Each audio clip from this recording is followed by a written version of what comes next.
दे पहले मेरठ में भी बहुत बड़ा उलटफेर हो गया है। बड़ी जानकारी मेरठ से, जहां पर अरुण गोविल चुनाव लड़ रहे हैं। बीजेपी के अरुण गोविल पीछे चले गए हैं। उनके सामने समाजवादी पार्टी की सुनीता वर्मा है। 6000 से आगे चल रही है समाजवादी पार्टी की कैंडिडेट सुनीता वर्मा। 50,000 की लीड से नीचे आ चुके हैं अरुण गोविल। देखिए, कहा तो पहले ही जा रहा था कि ये मुकाबला काफी कठिन है और दिलचस्प भी है, क्योंकि टीवी के राम है अरुण गोविल। वहां पर लोग बहुत पसंद करते हैं अरुण गोविल को, लेकिन सियासत में कितना जमा पाते अपना पैठ, ये बड़ा सवाल था। और देखिए, 6000 से आगे चल रही है समाजवादी पार्टी की कैंडिडेट सुनीता वर्मा।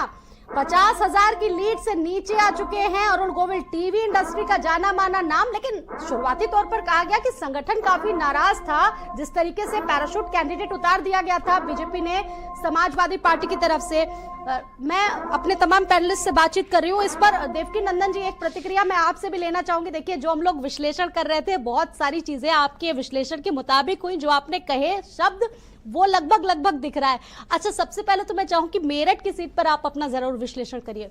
देखिए, क्या है कि मेरठ पर समाजवादी पार्टी ने 2 बार टिकट बदला, लेकिन लोग ये नहीं समझ पाए। लोगों ने बड़ी आलोचना की समाजवादी पार्टी की। लोग ये नहीं समझ पाए कि समाजवादी पार्टी ये टिकट बदल क्यों रही है। समाजवादी पार्टी ने वो सामान्य सीट पर एक दलित उम्मीदवार को उतारा।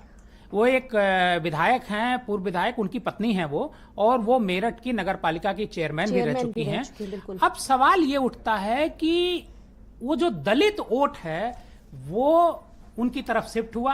समाजवादी पार्टी का जो वोट है, बीजेपी से जो नाराज वोट है, वो सब शिफ्ट हो गया। इस वजह से, और मैं बार बार इस बात को कह रहा था, मुझे लगता है करीब हम लोग भारत समाचार पर इस इलेक्शन के दौरान कम से कम 20-25 बार बैठे होंगे, चाहे ब्रजेश जी की द डिबेट हो, चाहे दिन में हो, कभी भी बैठे होंगे। मैंने हर बार एक बात कही है कि लड़ाई बहुत ही कांटे की है, और इतनी कांटे की है कि कुछ भी कहना संभव नहीं। कल रात में भी मैं जब 8 से 9 की डिबेट में बैठा था यहाँ पर ब्रजेश जी के साथ, तो मैंने 2 बातें कही थी। मैंने, ब्रजेश जी ने एक सवाल पूछा था मुझसे कि भाई एग्जिट पोल को आप कैसे देखते हैं। मैंने उसको तुरंत खारिज किया था। मैंने कहा एग्जिट पोल आप देखिएगा, ये गलत साबित होगा। और गलत क्यों साबित होगा? मैंने कहा ये जो डेटा है एग्जिट पोल का, वो इतना है ही नहीं कि इससे सही तस्वीर सामने आए। एक बात। दूसरी बात ये है कि सैंपल साइज पर सवाल उठा दिए थे जी। सैंपल साइज पर मैंने कई बार सवाल उठाए कि सैंपल साइज। बड़ी अपडेट इस वक्त अपने दर्शकों को दे दे। अलीगढ़ से सपा के विजेंद्र चौधरी 15,000 वोटों से आगे चल रहे हैं। देखिए, अलीगढ़ में भी सपा की बढ़त है।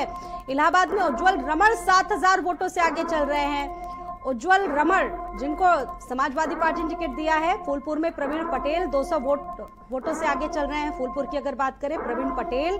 फतेहपुर में नरेश उत्तम, लेकिन 4,000 वोटों से पीछे। यहाँ थोड़ा मामला समाजवादी पार्टी का गड़बड़ दिख रहा है। बदायूं में आदित्य यादव 20,000 वोटों से पीछे हो गए हैं। आदित्य यादव पीछे हो चुके हैं 20,000। हालांकि शुरुआती तौर पर बढ़त बनाए हुए थे वो रुझानों में सपा के विजेंद्र चौधरी, लेकिन 15,000 वोटों से आगे हैं।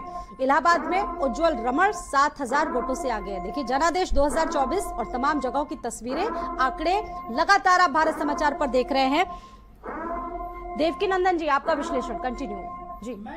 कुछ डेटा के हिसाब से आप देखिए कि जो भारतीय जनता पार्टी है उसको करीब 9% जो उत्तर प्रदेश में डेटा है, जो अभी तक का जो डेटा आप ईसीआई पर भी जो मैं देख पा रहा हूं अपने उस पर, उसमें मैं ये देख पा रहा हूं कि करीब 9% से ज्यादा का नुकसान जो है भारतीय जनता पार्टी को, यहाँ पे गर्मी बहुत लग रही है, वोट का नुकसान हो रहा है, करीब 9% से ज्यादा। और जो समाजवादी पार्टी है उसको करीब 14% वोट का फायदा हो रहा है। ये एक बड़ा उलटफेर है। और ये मैं शुरू से ये देख पा रहा था कि समाजवादी पार्टी और जो कांग्रेस का जो गठबंधन है, मैं उस गठबंधन को 2019 से एकदम अलग गठबंधन मानता रहा हूं। हमेशा मानता रहा हूं, आज फिर मान रहा हूं। 2019 में जो कहा जा रहा था कि सबसे बड़ा गठबंधन है बसपा सपा का, उसमें बसपा का वोट समाजवादी पार्टी को लोगों ने सिरे से नकार दिया था। मनीष जी, ये बोला जा रहा था कि ये फॉर्मूला बिल्कुल